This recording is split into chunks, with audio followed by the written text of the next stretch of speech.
આજે આપણે Kheralu સતલાસના national highway અડધી પાછળ ટોલ નાકું બની શકે ઊભા છે. આ વિસ્તારની અંદર આમ જનતાને ભારતીય જનતા પાર્ટીની સરકાર દ્વારા પ્રજા ઉપર એક વધારાનું ભારણ નાખવા માટે અહીંયા આજે આપણે જોઈ રહ્યા છીએ.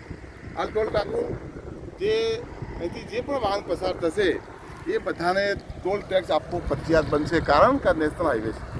આપણે સરકારને પૂછવા માંગીએ છીએ કે શું આવો વિકાસ જોઈએ છે કે અગાઉ રોડ હતો અહીંયા અને એક પણ રૂપિયાના ચાર્જ વગર અહીંથી લોકો આવન જાવન કરતા હતા, પણ આજે આ રોડને થોડો મોટો કરવાનો પ્રયત્ન કર્યો અને ટોલ ટેક્સ ફરજિયાત કર્યો અને સાઈડમાં કોઈ જગ્યાએ સર્વિસ રોડ આપ્યો નથી.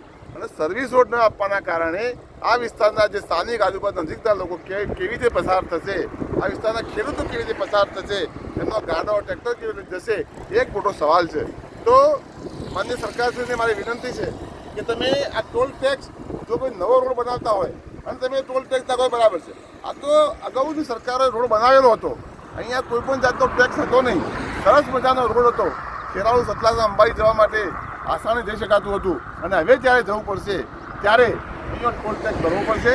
તો આ વિસ્તારની જનતાને પૂછવા માગું છું કે શું આ ટોલ ટેક્સ આપણે સ્વીકારવો જોઈએ અથવા તો આંદોલન કરવું જોઈએ અને આંદોલન કરી અને સરકારને પાઠ ભણાવવો જોઈએ અને આ ટોલ ટેક્સ કેમ કે રદ થાય એના નિર્ણય માટે કેટલા લોકો જોડાવા તૈયાર છે એ આ વિડીયો કમેન્ટ કરવા માટે મારી વિનંતી છે.